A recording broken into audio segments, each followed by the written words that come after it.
26वीं आईनी तरमीम की फुल कोर्ट समाअत पर इख्तलाफी खत सामने आ गया। जस्टिस मंसूर अली शाह और जस्टिस मुनीब अख्तर के चीफ जस्टिस पाकिस्तान से इख्तलाफात खुलकर सामने आ गए। जस्टिस मंसूर अली शाह और जस्टिस मुनीब अख्तर मुश्तरका खत में कहा है 31 अक्टूबर की कमेटी मीटिंग में 26वीं तरमीम का केस फुल कोर्ट में लगाने का फैसला किया गया था। केस 4 नवंबर को फुल कोर्ट सुनेगी। कमेटी फैसले के बावजूद कोई कॉज लिस्ट जारी न हुई। फैसले पर अमल दरामद करते हुए कॉज लिस्ट जारी की जानी चाहिए थी। इसी हफ्ते 26वीं तरमीम के खिलाफ दरख्वास्तें फुल कोर्ट के सामने लगाई जाएं।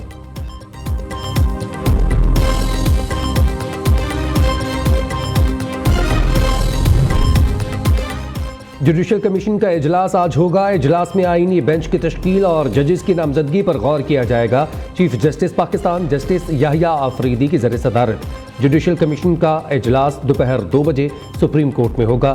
26वीं आईनी तरमीम और जुडिशल कमीशन की तश्कील 9 के बाद ये पहला इजलास होगा। आर्मी चीफ समेत तमाम सर्विसेज चीफ्स की मुद्दत मुलाजमत में 5 साल की तौसीह कौमी असम्बली और सेनेट ने कसरत राय से बिल मंजूर किए। कायम मुकाम सदर मुमलिकत यूसुफ रजा गिलानी के दस्तखत के बाद नया कानून बन गया। सुप्रीम कोर्ट के जजेस की तादाद 17 से बढ़ाकर 34 और इस्लामाबाद हाई कोर्ट के जजेस की तादाद 9 से बढ़ाकर 12 कर दी गई। बिल मंजूरी के वक्त अपोजिशन का शदीद हंगामा, बिल की कॉपियां फाड़ दी।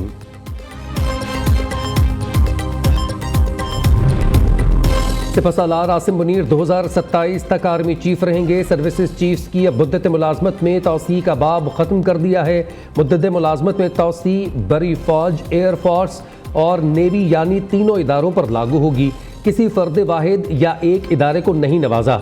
वज़ीर दिफा ख्वाजा आसिफ कहते हैं तौसीह देने के कानून में तरमीम करके अफराद की बजाय इदारे को मजबूत किया है। मुद्दत के तयन से मुस्तकबिल में भी जमहूरी हुकूमतों को फ़ायदा होगा।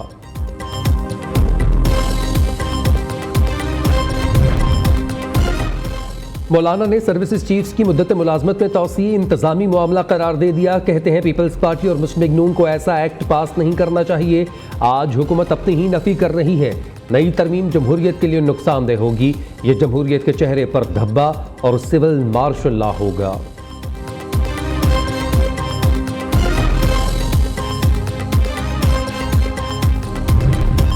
नए तोशाखाना केस की समाअत आज अडियाला जेल में होगी। बानी पीटीआई और बुशरा बीबी की बर्रियत की दरख्वास्तों पर आज समाअत होगी। गुज़िश्ता समाअत पर बानी पीटीआई और बुशरा बीबी के खिलाफ फर्द जुर्म की कार्रवाई न हो सकी थी।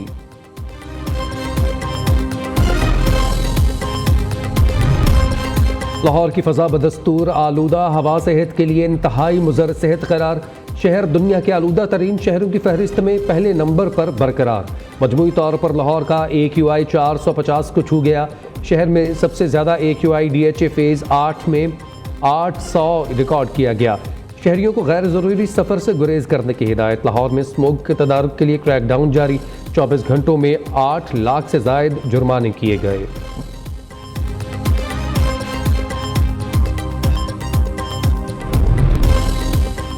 कौन होगा अगला अमरीकी सदर, ट्रंप या कैमला? फैसले का दिन आ गया। सुपर पावर मुल्क की बागडोर किसके हाथ होगी?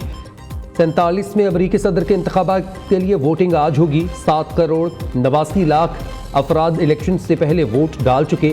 बाकी वोटर्स आज अपने पसंदीदा उम्मीदवार का चुनाव करेंगे। 7 स्विंग स्टेट्स किसी भी उम्मीदवार की कामयाबी में फैसला कुन होंगी।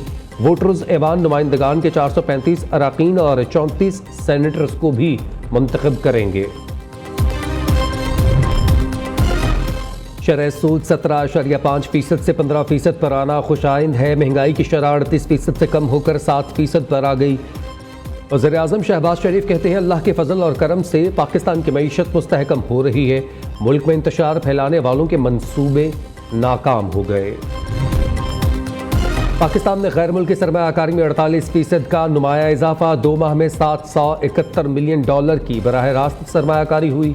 चीन, सऊदी अरब, UAE, हांगकांग, बरतानिया और अमेरिका ने $1 मिलियन सरमाया लगाया। SIFC की काविशों से मुख्तलिफ ममालिक पाकिस्तान ने बराह रास्त सरमायाकारी के ख्वाहिशमंद गैर मुल्की सरमायाकारी से पायदार तरक्की की राह हमवार हो रही है। ईरान के वज़ीर ख़ारजा सैयद अब्बास इराक़ची का दौरा पाकिस्तान। एयरपोर्ट पर अफगानिस्तान और मगरबी एशिया के लिए एडिशनल सेक्रेटरी ख़ारजा अहमद नसीम वड़ाइच ने इस्तकबाल किया।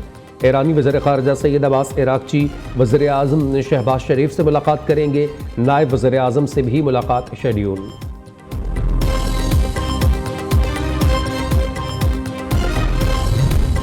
मरीम नवाज के दौरे लंदन का प्लान तब्दील हो गया। मरीम नवाज आज की बजाय कल पाकिस्तान से बराह रास्त जिनेवा जाएंगी। नवाज शरीफ भी लंदन से जिनेवा पहुंचेंगे।